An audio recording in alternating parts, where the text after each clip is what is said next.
De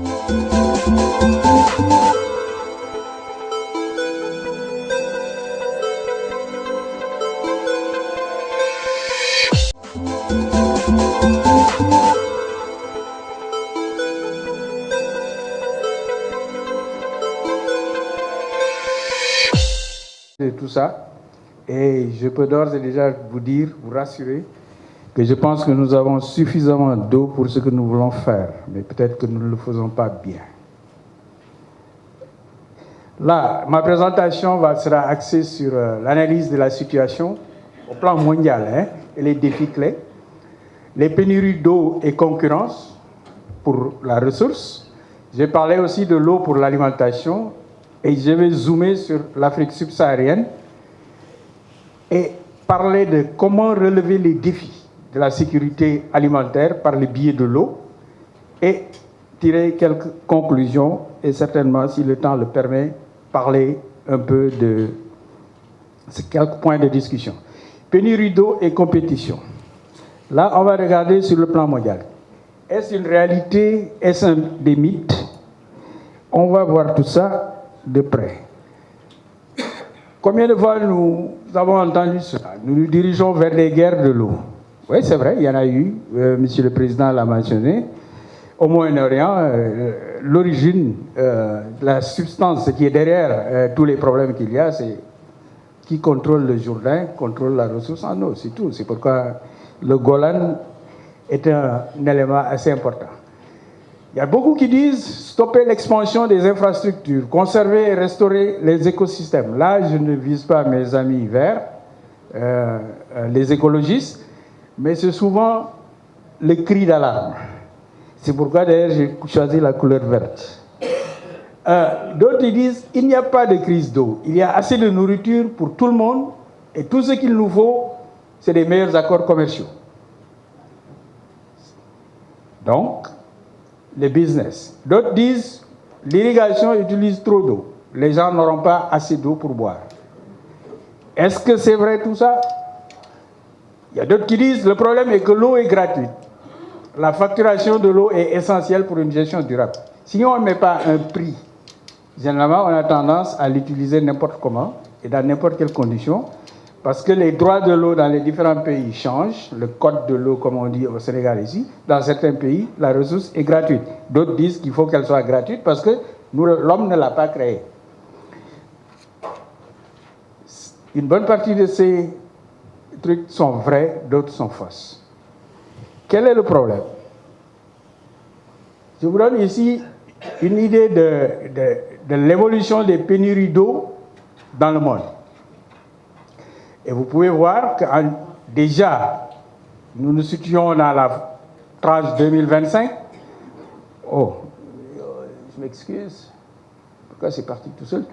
Donc, qu'est-ce qui se passe? On se rend compte que nous autres, le Sénégal par exemple, nous nous situons dans une zone où on n'a pas, pour le moment, un véritable problème de pénurie d'eau. Quand je dis pénurie d'eau, je vais expliquer la notion de pénurie d'eau un peu plus tard. Donc, mais en 2050, si on ne prend pas les mesures nécessaires, on risque de nous trouver nous-mêmes dans une situation de pénurie. Donc, quand on parle de pénurie d'eau, il faut distinguer deux types de pénurie. La première, c'est la rareté physique de la ressource, c'est-à-dire la ressource n'existe pas en quantité suffisante pour satisfaire nos besoins. Et l'autre aspect, c'est la pénurie économique, c'est parce que nous n'avons pas les ressources économiques ou le capital humain pour mettre en valeur cette ressource-là. Et je pense que pour notre pays, c'est là où nous nous situons. Nous n'avons pas le capital nécessaire pour mettre en valeur toute la ressource en eau. Maintenant, parlons un peu de l'eau pour l'alimentation. Donc, je donne quelques éléments ici qui consistent juste pour montrer qu'il y a 2,6 milliards de personnes dans le monde, ce qui représente 40% de la population, qui vivent d'activités agricoles. OK? Qui dépendent exclusivement de l'agriculture. Donc, si on regarde très bien pour l'Afrique subsaharienne, qu'est-ce qu'on note? Si on compare les régions avancées et l'Asie, le sud-est asiatique, on se rend compte qu'il y a beaucoup plus de populations mal nourries. Donc, c'est une question que je pose toujours aux gens. Elle paraît très simple, mais là, je dis, nous avons besoin de beaucoup plus d'eau pour la production alimentaire, ce qui est vrai, parce qu'il faut arroser, il faut irriguer. On n'utilisera plus le terme évapotranspiration, mais on mettra des couleurs à l'eau, parce que ça devient beaucoup plus simple. C'est ce que nous appelons le green water ou l'eau verte. L'évapotranspiration est la quantité d'eau qui permet de produire d'avoir le produit agricole à maturité. Donc, quelle est la situation actuelle sur le plan mondial et en Afrique? L'irrigation utilise la plus grande part de la ressource en eau. Ça, c'est connu. 70% dans le monde, 86% en Afrique. En Afrique, cependant, seulement 4% des terres cultivables sont irriguées et à peine 2% des ressources disponibles sont utilisées. Donc, on a une marge de progression qui est assez significative. 18% des superficies équipées pour l'irrigation ne sont pas utilisées. Pourquoi? C'est ce qui explique que nous avons aujourd'hui des taux d'utilisation de nos périmètres qui soient très faibles. C'est pourquoi nos systèmes ne sont pas performants. L'autre aspect, c'est on a un peu plus de 12 millions de superficies irriguées en Afrique et environ 2 millions d'hectares de bas-fonds. Maintenant, si nous regardons ce tableau, la répartition des ressources en eau par région, intéressons-nous à notre région. C'est la zone soudano-sahélienne. Nous avons quand même cependant suffisamment de ressources. En dehors du golfe de Guinée, nous venons pratiquement en deuxième position. C'est-à-dire la ressource, elle est là, elle existe, elle est. Par contre, si on regarde l'Afrique du Nord, on se rend compte qu'il y a un problème d'eau renouvelable. Mais à l'intérieur d'un même pays, il peut y avoir une différenciation significative. C'est-à-dire qu'il y a beaucoup plus d'eau en Casamance que vous avez dans la région de Louga, par exemple. L'autre aspect, c'est quels sont les progrès qui ont été réalisés dans ce domaine-là, dans le domaine de l'eau. La croissance mondiale a augmenté, ça c'est vrai. La productivité des terres, de l'eau et des terres a également augmenté, mais on doit accepter que l'irrigation a contribué à accroître la production agricole.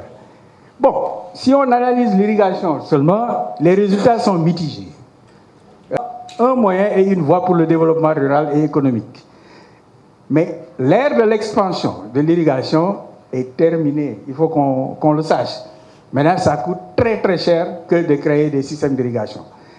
Bon, le retour à l'investissement dans nos périmètres est encore très décevant.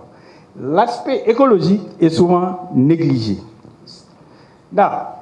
L'eau pour alimentation, encore c'est un travail toujours en activité parce qu'il est inachevé. Globalement, nous avons 850 millions de personnes qui souffrent de malnutrition. Il faut qu'on leur trouve des aliments. On a une pauvreté qui est persistante. On doit améliorer les revenus des ménages. On doit minimiser et prévenir la dégradation de l'environnement. On doit pouvoir faire face à la hausse des prix des denrées alimentaires. Et ça, par la maîtrise de l'eau, je vais montrer un peu ce qu'il y a lieu de faire pour arriver à ces conditions-là. Maintenant, parlons un peu du déficit de l'Afrique subsaharienne, de sa situation. Voilà. Je vous présente ici, ça c'est les données que tout le monde connaît. L'Afrique subsaharienne est la région la plus pauvre du monde. Ça, on ne discute plus de ça. Et que la croissance de la population dépasse de loin la croissance du PIB global et celui de agricole. Donc, par conséquent, de manière induite, la pauvreté, elle est là. Donc, si vous voyez l'ellipse qu'on a de l'autre côté, sur le truc, on voit que en Afrique subsaharienne, généralement, ce qui se passe, le taux de croissance de la population est plus élevé que la croissance du PIB. Donc, la faible productivité de l'agriculture, de manière générale, la productivité agricole en Afrique subsaharienne est faible. Elle stagne d'ailleurs, elle est stagnante. Si vous regardez, malheureusement, il n'y a pas de pointeur, mais sinon, vous allez voir la ligne jaune que vous voyez, tous les autres pays, les pays développés, ensuite l'Asie, nous sommes presque sur la ligne où c'est écrit 1. Ça veut dire que notre productivité, pratiquement, elle est faible, elle est marginale, elle n'avance pas. Donc, là, voilà, merci. Voilà, je parle de ça. Les couleurs ne sont pas très claires. Nous nous situons là, alors que les autres sont déjà tout à fait en haut.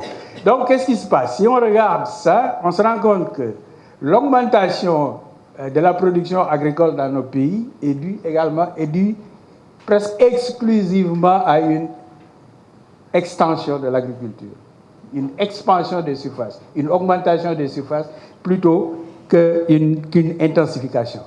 Donc, notre autre problème, c'est que nous sommes très vulnérables au choc climatique. Je donne ici l'exemple de la pluviométrie du Kenya, parce que j'ai eu quand même pas mal de programmes au Kenya, et vous vous rendez compte, vous aurez fait la même courbe sur les données du Sénégal, vous aurez à peu près la même allure de courbe. Ça veut dire que notre variabilité climatique, il y a beaucoup d'extrêmes. Les extrêmes climatiques qui sont les inondations, parce que je pense qu'on va en parler un peu, les inondations et la sécheresse sont très fréquentes et ça rend l'hydrologie complexe. Faire l'hydrologie dans ce type d'environnement devient extrêmement difficile. Donc, on a une perte de production et dégradation des infrastructures hydro-agricoles qui conduisent à la pauvreté et on a une dépendance accrue à l'aide internationale. Donc, si on regarde aussi le développement des ressources en eau en Afrique subsaharienne toujours, on a un faible niveau de prélèvement. Comme j'ai dit, on a la ressource, mais on prélève très peu d'eau. On a une marge encore qui est significative pour l'approvisionnement, pour l'irrigation, l'utilisation de l'hydroélectricité. On utilise presque très peu. Le per capita par volume de stockage est très faible. La tendance maintenant dans les sciences de l'eau, c'est d'essayer de voir par pays, pour faire une analyse comparative, on essaie de voir combien d'eau est stockée, quel est le per capita de stockage. Ça donne une différenciation entre les pays. La capacité, on a une capacité limitée à faire face à la variabilité des eaux de ruissellement. Et c'est ça, on peut en parler, on peut en discuter, ça explique également les problèmes d'inondation que nous avons. Nous devons aussi faire en sorte que nous devons avoir une bonne redistribution spatiale des structures, des infrastructures agricoles. Je donne ici juste une idée sur le potentiel en hydroélectricité. Donc, si on regarde les pays africains, de manière générale, c'est le Congo qui est de loin en tête, et ça s'explique. L'un des plus grands barrages va être construit au Congo. Actuellement, il y a un barrage en construction en Éthiopie qui va être l'un des plus grands barrages à produire de l'hydroélectricité. Donc, nous avons aussi des impératifs de développement dans nos pays. Le problème, on a besoin d'un développement rural, on a besoin de progresser, de changer les choses. On a une croissance urbaine et industrielle, donc il faut faire face par un développement harmonieux de la question. On a dans la plupart des pays des problèmes de reconstruction post-conflit. À cause des conflits, on perd plus de temps et on perd plus d'énergie et de ressources à vouloir penser les blessures. Et on a un gros problème de sécurité alimentaire. Relever le défi de la sécurité alimentaire. Quelles sont les options, quelles sont les réponses pour l'Afrique subsaharienne? Donc, les défis, comment relever les défis? En augmentant les infrastructures de stockage et de dérivation de l'eau. Nous en avons très peu. J'ai dit tantôt qu'on a des niveaux de prélèvement très, très faibles. Utiliser des pratiques favorisant l'économie de l'eau de plus en plus, la micro-irrigation ou l'irrigation souterraine, etc., etc. Éviter le plus possible l'irrigation par canal, les gros canaux qui perdent beaucoup de la ressource. Le traitement et la réutilisation des eaux usées, ça se fait beaucoup dans le domaine agricole. On peut toujours utiliser, plutôt que de pomper l'eau, de la traiter à Cambérène et de la jeter dans l'océan, on peut la réutiliser pour de l'agriculture.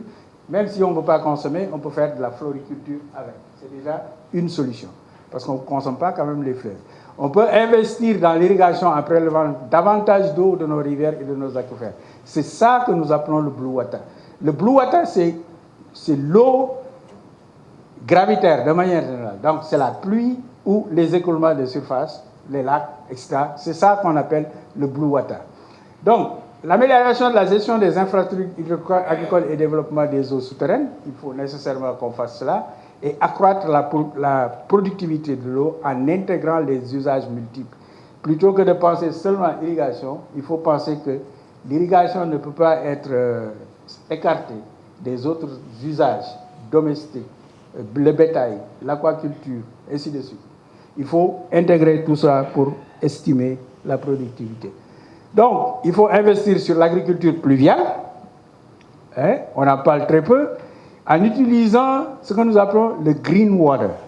Le green water, c'est l'évapotranspiration de manière générale, c'est ce qui contribue à la formation de la récolte.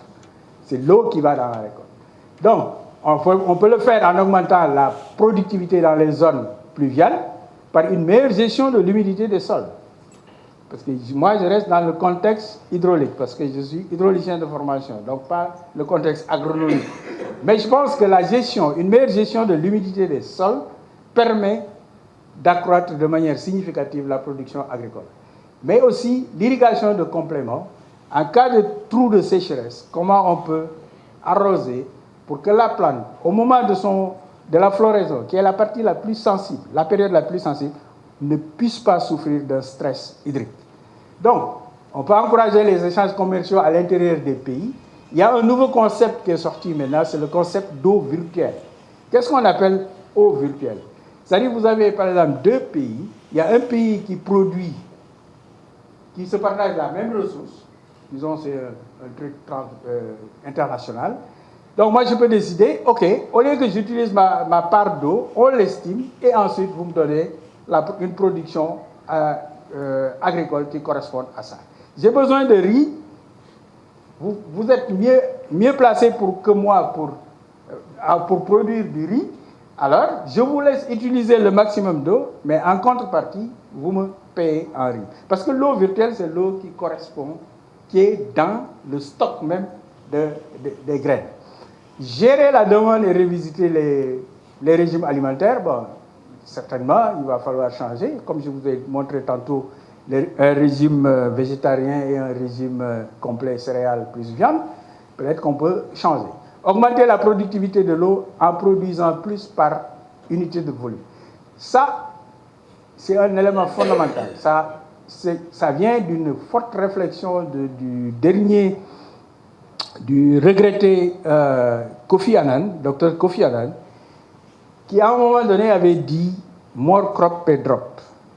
On doit produire plus avec peu d'eau. Et cette phrase-là, nous l'avons reprise dans le CGR, et je crois que la FAO aussi a repris ça.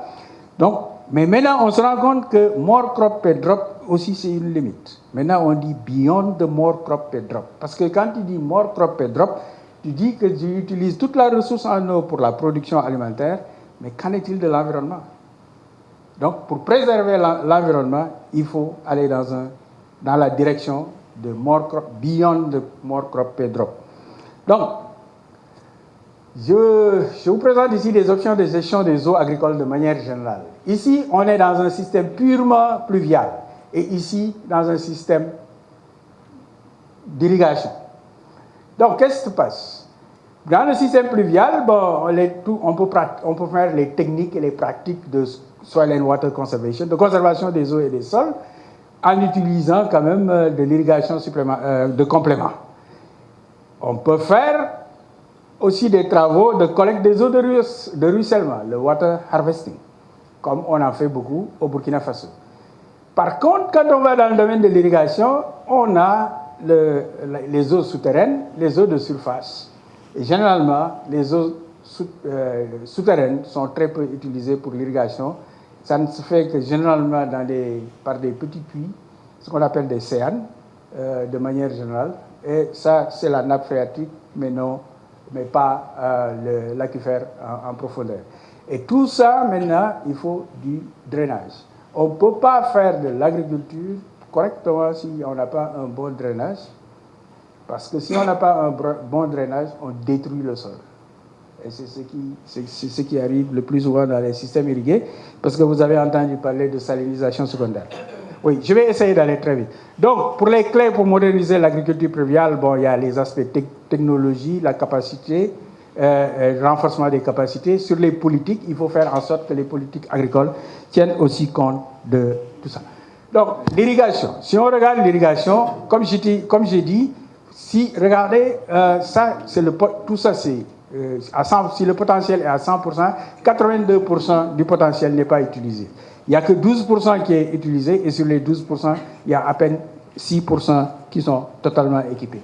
Donc, vous avez entendu, souvent on nous dit, les bailleurs disent que l'irrigation coûte trop cher, et que les systèmes irrigués en Afrique ne sont pas performants, coûtent trop cher, et que c'est des pertes. Mais en fait, nous avons étudié 300 cas de projets financés par des bailleurs, la Banque mondiale, l'USAID, la Banque africaine, etc., etc.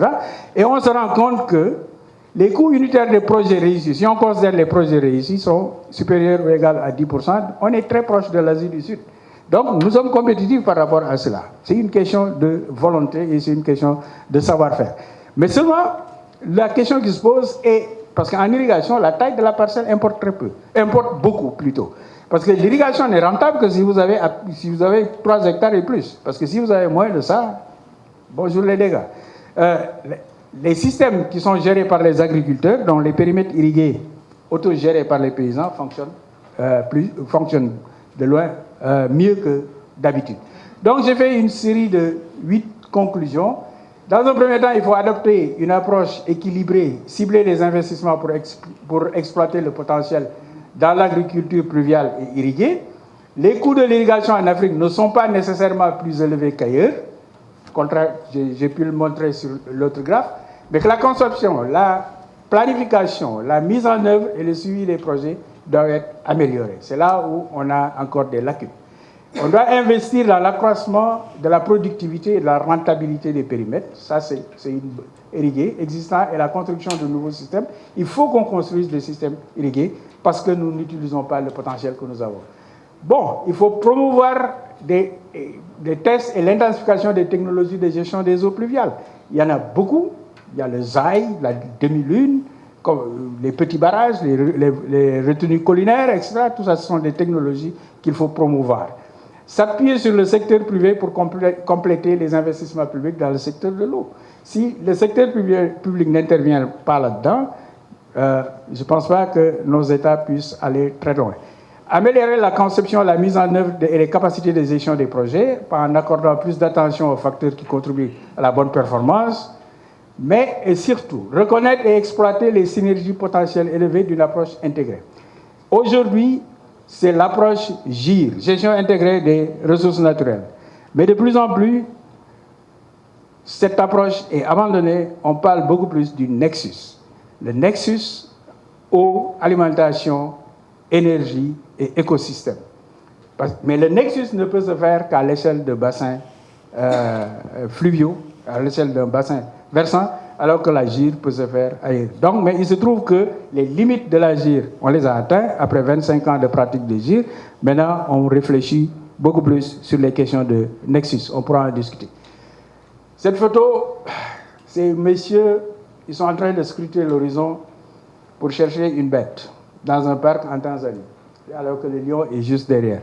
Qu'est-ce que ça veut dire? Ça veut dire que nous devons faire très attention sur ce que nous voulons faire et regarder toujours dans la bonne direction. Je vous remercie. Je pense que j'ai parlé de la qualité de l'eau dans le document. La sécurité de l'eau, c'est également assurer une qualité en fonction du type de besoin d'usage de l'eau. Et je pense que ça, c'est fondamental, c'est une question qui... Bon, la contamination, quand je parle de qualité de l'eau, je parle aussi de la contamination de l'eau, etc. Et je vais au-delà de ça. On peut parler également des maladies hydriques qui sont généralement causées par la ressource en eau. Il y a des expériences que je connais très bien au nord du Burkina, au nord du Ghana, au sud du Burkina par exemple. Vous avez des ouvrages. Et qu'est-ce qu'on s'est rendu compte, parce que c'était un projet de Bill and Melinda Gates qui nous avait financé, pour essayer de voir la qualité de l'eau, parce qu'il y avait une recrudescence du ver de Guinée dans l'eau. Il se trouve que c'était très simple à saisir, parce que pourquoi les humains comme les animaux partagent la même ressource. Donc ça posait pas mal de maladies hydriques. Et donc pour éviter cela, on a dit au niveau des réservoirs, parce que dans cette zone-là, il y a 4000 petits barrages. Hein. Il y a 4000 petits barrages. On parle de trucs. Et les villages se servent de ces barrages-là comme eau, usage domestique, agriculture, on fait le linge avec, etc. On s'est rendu compte que la meilleure façon de faire pour éviter tout ça, par exemple, c'est de faire des puits, de creuser des puits à la périphérie du barrage. Le sol jouant le rôle de filtre, il y a moins de problèmes. Donc, les questions de qualité de l'eau sont fondamentales quand on parle de la sécurité. Je suis tout à fait d'accord avec vous. Bon, maintenant, je vais essayer de reprendre par le début de la question de M. El Hadj Faye de l'ISRA et de IFAR. ISFAR. Ah, ok, I'm sorry. No. Je suis parti il y a tellement longtemps qu'il y a plein de choses qui se passent au pays. Je ne suis pas au courant, mais je suis rentré et je vais redevenir l'écolier, apprendre ce qui se passe. Donc, votre question sur la place de l'éducation, elle est fondamentale. C'est dans le renforcement des capacités, il faut qu'on voit comment, quand même, l'éducation, que ce soit les programmes universitaires ou techniques, etc. J'ai été beaucoup impliqué avec l'université UNAM, University of Namibia, à définir des programmes dans ce sens-là. Parce que l'autre chapeau que je n'ai pas dit, je suis aussi dans le système universitaire, parce que je suis impliqué avec Unibonn, l'université de Bonn. Mais avec UNAM et l'université de Pretoria, nous avons beaucoup travaillé sur ces questions-là de sécurité de l'eau, avoir des programmes sur les questions de sécurité de l'eau, et même sur, on va aller au-delà de ça, sur les négociations. Comment négocier les différents traités d'eau. C'est un programme dont j'ai participé à l'élaboration de ces programmes. Maintenant, la question de la GIR et du Nexus.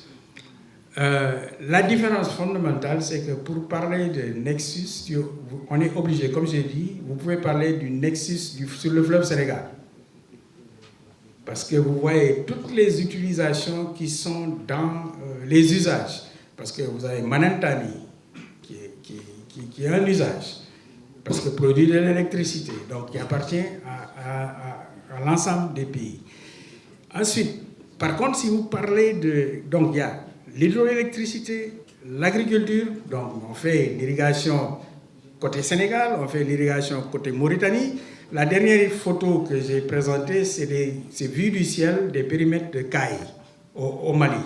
Tout le monde prend de l'eau dans le fleuve. Et le fleuve, il nous appartient tous. Donc, nous devons trouver un système de partage de cette ressource-là qui ne lèse personne, mais qui va satisfaire les besoins des individus. Et donc, dans le système de Nexus, on peut donner des priorités. Est-ce qu'on veut plus d'électricité? À ce moment, on aura besoin de moyens d'irrigation. Est-ce qu'on va vers l'irrigation? Par contre, quand vous faites le GIR, vous êtes généralement à l'échelle d'un pays. La GIR se fait de manière globale à l'échelle d'un pays. Et même dans un pays, c'est à l'échelle d'un terroir. Donc c'est souvent très limité. C'est différents. Si vous le faites dans les Niayes, bien sûr, c'est très simple. C'est les producteurs maraîchers, c'est un peu l'usage des eaux, l'usage domestique.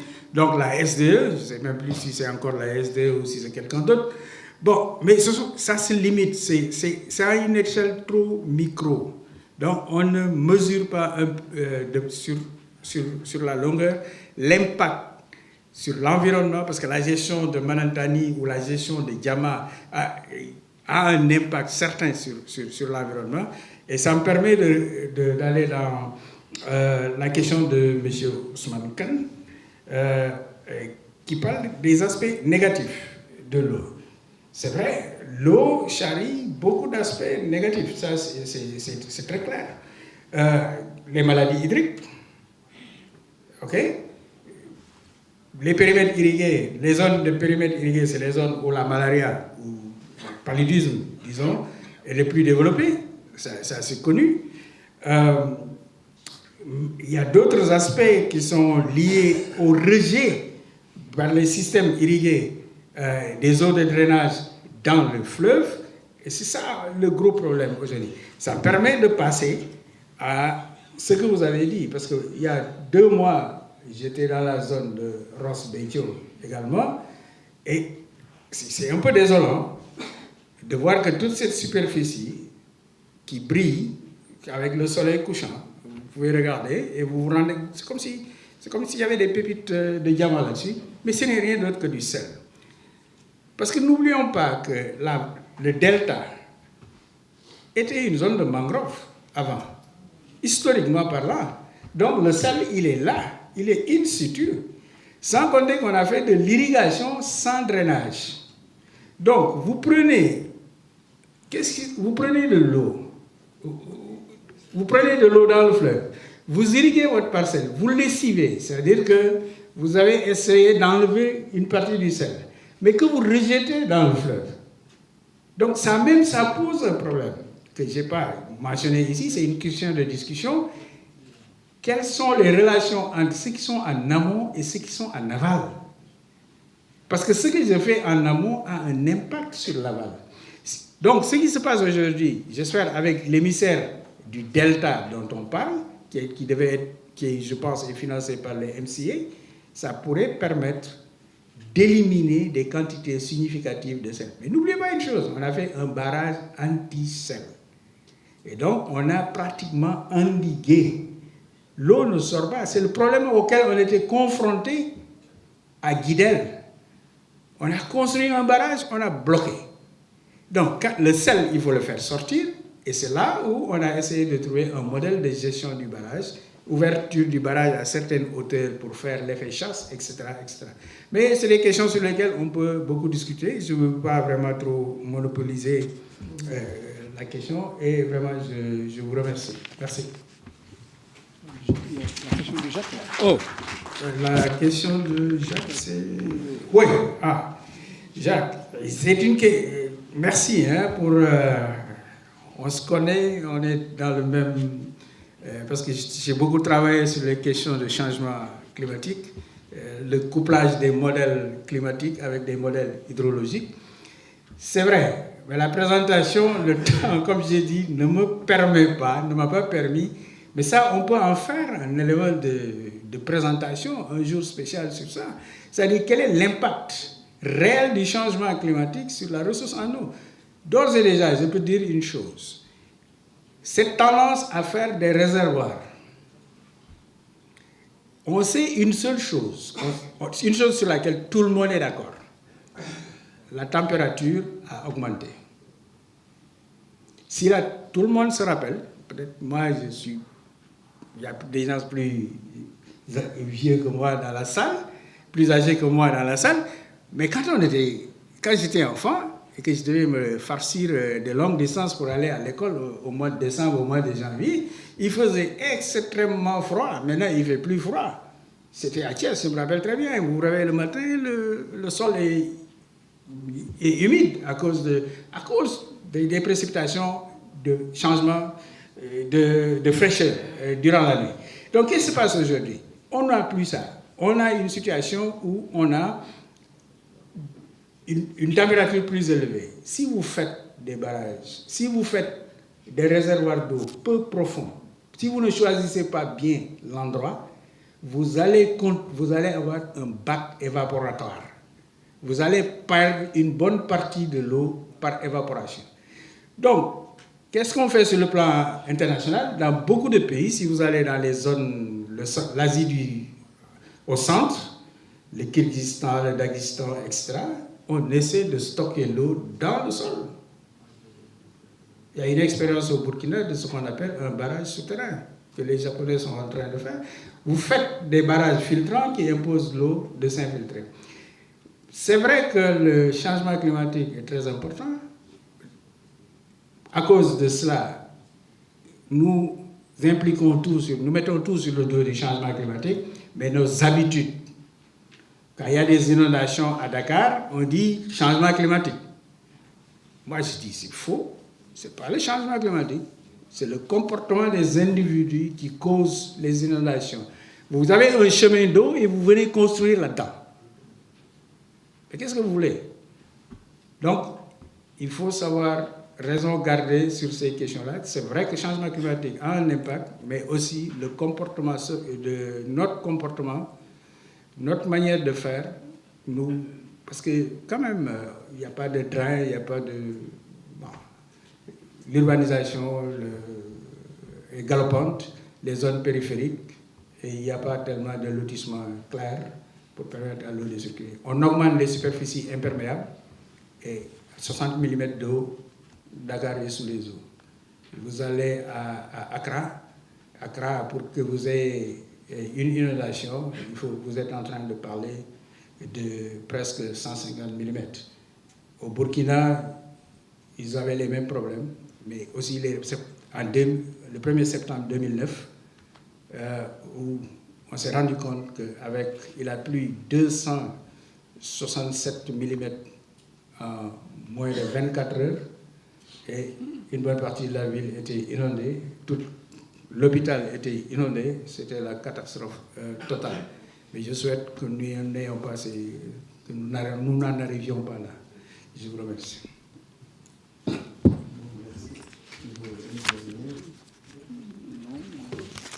Bon, merci, Dr Marie.